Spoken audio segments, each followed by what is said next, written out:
Welcome to Coming to New England. My name is Nick Sabetta, and my guest today is my grandfather. Thank you for being here. Thank you for having me. So to start off, it's actually a two-part question. By any chance, what is your full name? And from your full name, is there by any chance a nickname to your name? My full name is Eugene Gianpietro, and the nickname is Gino. That is a derivative of my younger years growing up in a mostly populated Italian area, and they identified the Eugene to Gino. It was always Gino. Nobody really identified with the Eugene other than when we were in school. By any chance, why did your parents select this name for you? And then if so, can you explain why? The only thing I can remember, I had a cousin that was probably 10 years senior to me, and he was a Eugene. So it leads me to think that I was named after him. I was born May 12, 1941, and I lived then in Fox Point, Providence. I was there until I was 5 years old, and then we moved just above Oneyville in Providence. Well, how was it like growing up as a kid? It was great. I loved my childhood. I mean, I did everything. There was nothing left to question. I was partial to a bicycle I had, because when I had my bike, I could go anywhere I wanted to go or needed to go. In our childhood, we always had to kind of like do a chore or a job. So the other kind of weekends, we would have to go to the farm where our aunts and uncles lived, and we had to work on the farm. So afterwards, it became something you looked forward to doing. So we used to depend on the Providence Journal at the time. At Christmas time, would deliver packages with a toy in it to every family. But these were like refurbished toys that they didn't hold up long.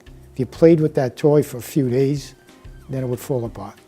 Mom and Dad, you know, they were always there for you. They helped you through no matter what traumatic experience you had, they were there to support you. So I would have to go with Mom and Dad. Most of the time, there wasn't an allowance. We had to actually perform work, whether it was helping out on the farm, which didn't come with a pay. So at the age of 7, I got ambitious. I made a shoe shine box, and I used to go around shining shoes. And at that time, it was lucrative. So I would bring the money home each night, and my mom would put it in a bank account for me to save. And the chores, yeah, we had chores, but like I said, Mom and Dad didn't pay you to do the chore. That was something everybody had to do in the house, is have a job to do.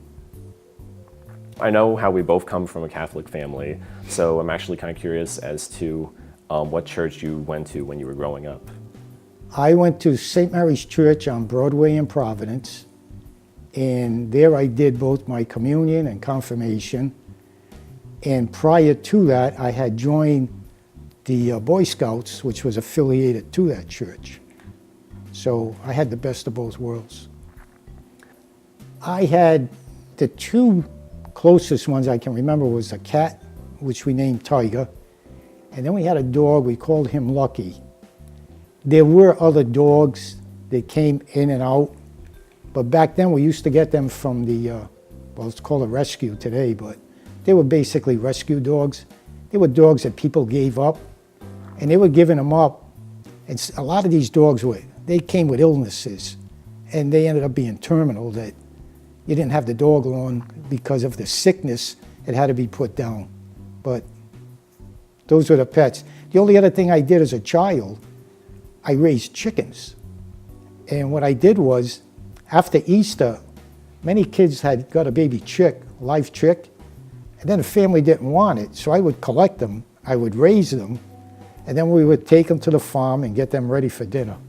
When the holidays came up, whether it was a Thanksgiving and Easter, Christmas, even 4th of July, it was always about food, gathering together. Each family would bring a dish or two, and again, the emphasis was on the family orientation. Family was always together. I would say the Korean War was going to start up, and my oldest brother who was already in the military, and 3 cousins. They were preparing to leave. I believe they got as far as North Carolina, and my grandfather, from my father's side, had passed away.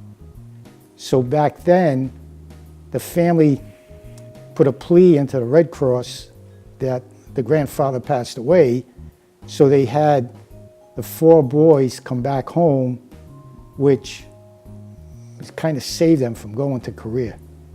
Because once they came home for the services, they never sent them back out. I would go to the boys club, which I frequent regularly, and we would watch those world events on their television because we didn't own one. So I can remember just seeing what I saw on TV about the Korean War. What would you say your proudest moment is as a father? The birth of my children. Your mother and your uncle. That was the highlight of our life. So what would you say that most people would want to remember about you? I'm going to go with family man, family ties, doing right, and teaching your children and your grandchildren the same thing of doing things right. How would you say that the world is different today as it was when you were a child? Well, today it's super busy. When we were kids growing up, everything we were laid back. I mean, there was like no locking of doors. You could walk down any street at any time, day, night. You never had to fear anything. It was more of a controlled atmosphere, where today it's too aggressive. The American dream is supposedly kind of all put together on prosperity of every individual. And that didn't come about until middle to late 60s. The economy started to grow in this country. The jobs were plentiful. People were buying homes that were unimaginable. And I think it was Nixon said that we will live in the American dream because we owned our own homes. People had swimming pools in their backyards. There was 2 cars in the driveway. And basically he was right. It was the best of times. So after everything that we've discussed about today, is there anything that you can reflect back on that would better affect today's society? Yeah, going back to family ties, family being together, giving the children more direction to go on. I think the only thing that's lacking today, because it's a 2-paycheck society, some kids miss out on the benefit of their moms being home. And that means a lot. If the mother is able to stay home and raise her children, you get a better product. All right. It's been a pleasure interviewing you today, Papa. Thank you again for that. Hey, thanks again for having me.